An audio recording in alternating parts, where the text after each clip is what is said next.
Assalamualaikum warahmatullahi wabarakatuh.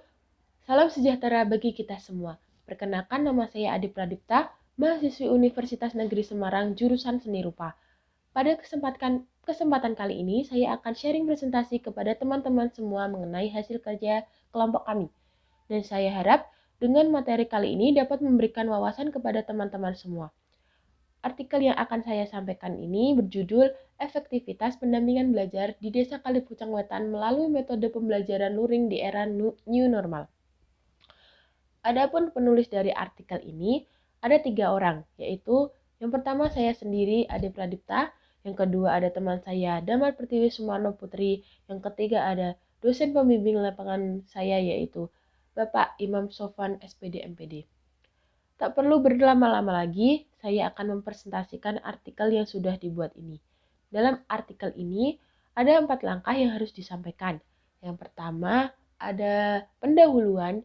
Yang kedua, ada pelaksanaan. Yang ketiga, ada hasil dan pembahasan.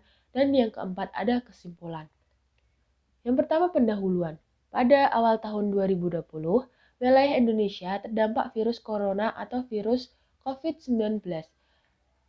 Hal tersebut dinyatakan oleh pemerintah Indonesia. Sehubungan dengan hal tersebut, upaya yang dilakukan oleh pemerintah adalah dengan menghimbau masyarakat untuk menerapkan pola hidup sehat dan menerapkan sistem jaga jarak social distance. Berlangsungnya dari waktu ke waktu, pada bulan September awal tahun 2021 di daerah Jepara, sekolah-sekolah sudah diberlakukan sistem tatap muka, dengan siswa yang hadir hanya dibolehkan datang ke sekolah sebanyak 50% dari jumlah satu kelas, guna untuk melaksanakan peraturan di era new normal. Adanya masalah tersebut menjadikan dampak pada sistem belajar anak, karena dalam masa era new normal ini, kehidupan anak masih bergantung pada gadget dan media elektronik lainnya. Sehingga sebagai orang tua ataupun orang dewasa harus sering memantau apa yang sedang dilakukan anak dalam proses belajarnya. Yang kedua, ada metode pelaksanaan. Metode pelaksanaan ini dilaksanakan di Desa Kalipucang Wetan, Kecamatan Walahan, Kabupaten Jepara. Tata cara pelaksanaannya dengan memberikan pendampingan belajar secara luring, yakni pengajar dan siswa melakukan proses belajar mengajar secara langsung dan tatap muka.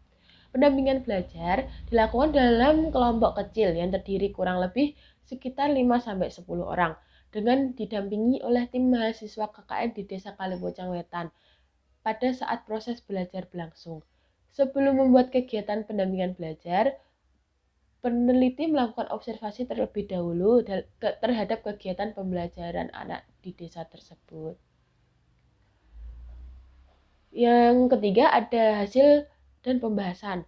Pendampingan belajar dilakukan dengan tujuan untuk menciptakan motivasi serta minat belajar anak, karena berdasarkan hasil observasi yang dilakukan terdapat beberapa masalah utama pada siswa SD yang masih membutuhkan pendampingan dalam kegiatan belajar karena kurangnya keterampilan dalam memahami pembelajaran yang disampaikan di sekolah. Dengan meninjau hasil observasi tersebut, maka dibentuk program pendampingan belajar dengan jadwal kegiatan dalam 1 minggu dilakukan sebanyak 3 kali dan didampingi oleh mahasiswa atau tim KKN sebagai pengajar. Kegiatan tersebut dilakukan dengan memberikan materi dan tanya jawab mengenai permasalahan dalam mengerjakan tugas atau materi yang belum dipahami di sekolah, sehingga dengan hal tersebut diharapkan anak-anak lebih mengerti dan memahami masalah tugas dan materi yang belum dipahami. Di sini ada bukti foto saat pelaksanaan proses pendampingan belajar di Desa Kalipucang Wetan. Yang terakhir ada kesimpulan. Pendampingan belajar dilakukan agar dapat memberikan motivasi untuk meningkatkan minat anak dalam belajar, terutama pada masa era new normal ini. Dengan melakukan observasi terlebih dahulu pada situasi tempat dan keadaan sebelum membentuk pendampingan belajar bagi anak. Sebagai pengajar, dalam mendampingi belajar anak harus menyesuaikan kemampuan dan kemauan anak dalam belajar. Dengan mendampingi belajar diharapkan mampu meningkatkan pemahaman dalam mempelajari mata pelajaran dan dapat menambah ilmu dalam belajar. Sekian presentasi dari saya, kurang lebihnya mohon dimaafkan. Wabillahi taufik wal hidayah. Wassalamualaikum warahmatullahi wabarakatuh.